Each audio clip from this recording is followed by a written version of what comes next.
Lepo pozdravljeni. V knjižni zbirki Umetnine v žepu, ki, kot verjetno veste, je namenjena poljudno-znanstveni predstavitvi pomembnih slovenskih umetnostnih spomenikov, je nedavno izšla knjiga o Plečnikovi cerkvi svetega Cirila in Metoda za Bežigradom v Ljubljani.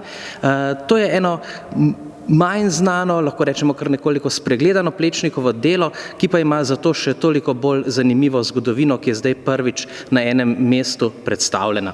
In sicer je predstavljena tako zgodba povezana z njeno predhodnico, cerkvijo svetega Krištofa, vse dogajanje okoli ustanovitve samostojne župnije za Bežigradom, potem izbire načrta gradnje Bežigrajske cerkve v letih 1933-1934.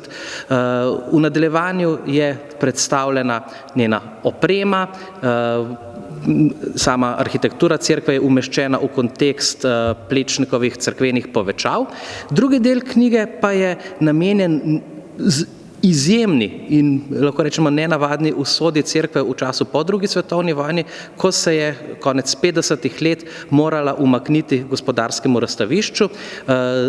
Dogajanje je zanimivo predvsem zato, ker je tedanjemu župniku in tedanjemu ljubljanskemu škofu uspelo doseči dogovor, da je bil Plečnikov del cerkve, torej cerkev svetega Cirila in Metoda, prenesen na drugo lokacijo na območju župnije, torej cerkev je bila podrta in ponovno postavljena na drugi lokaciji, vanjo je bila prenesena vsa oprema in v naslednjih letih je potem sledilo tudi precej dinamično dogajanje okoli gradnje novega zvonika in urejanja okolice.